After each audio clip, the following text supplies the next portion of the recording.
Ivan, we need to talk. বলো।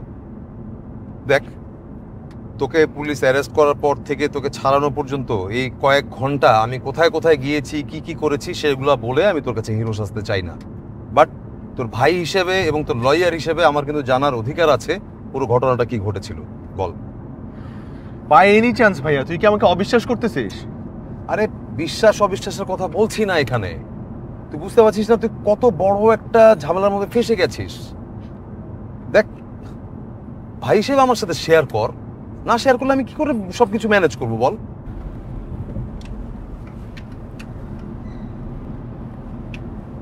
ভাইয়া ছোটবেলা থেকে এখন পর্যন্ত আমি কোন জিনিসটা তোর কাছে লুকাইছি বল? প্রথম প্রেম, প্রথম স্কুল বাঙ্ক করা, প্রথম সিগারেট খাওয়া, ইনফ্যাক্ট প্রথম সালমান শাহ সিনেমা দেখতে যাওয়া, ওটাও তো আমি লুকাই লুকাই গেছি, কিন্তু তোকে বলে গেছি। তো তোর কাছে মনে হয় যে এত বড় একটা জিনিস আমি তোর কাছ থেকে লুকাবো? দেখ, আমি সেটা মিন করতে চাইনি, বাট মানুষ হচ্ছে পৃথিবীতে সবচেয়ে রহস্যময় প্রাণী।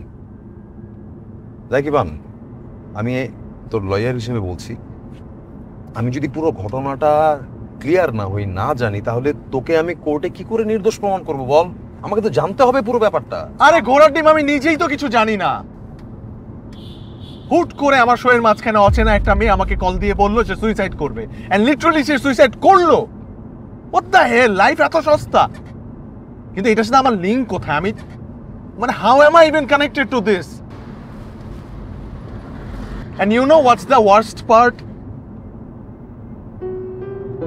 এটা 3 মাসের প্রেগনেন্ট ছিল সে। শুধু তাই না, এর চেয়ে ভয়াবহ ঘটনা ঘটছে।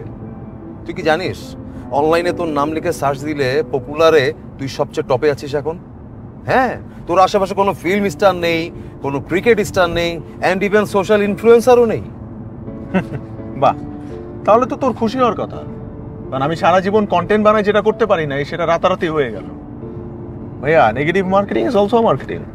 না রে, এ ধরনের কথা বলিস না। তুই জানিস না কত ভয়াবহ দিকে যাচ্ছে পুরো বিষয়টা। অলরেডি প্ল্যান করে ফেলেছে মানুষজন, আগামীকাল প্রেস ক্লাবের সামনে মানববন্ধন করবে, তোর বিচার চাই বলে ঘেরাও করবে। হোয়াট? আমি পড়েছি মুশকিলে, কিভাবে কি হবে। শোন, সামনে ডান দিকে চলে যা। ডানে যাবো কেন? ডানে তো আমার বাসা না। হ্যাঁ, ডানে আমার বাড়ি, কারণ তুই তোর বাড়িতে যাচ্ছিস না আমার বাড়িতে যাচ্ছিস। তোর বাড়ির সামনে কয়েকশো মানুষ ঘিরে রেখেছে, তোকে পেলে একটা আক্রমণ করে বসবে।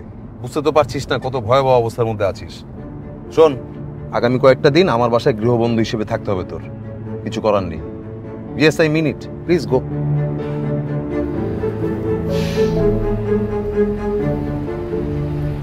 আঙ্কেল আন্টি আমাকে অনেকবার কল দিয়ে ফেলেছে, ওনারা ভীষণ টেনশনে আছে।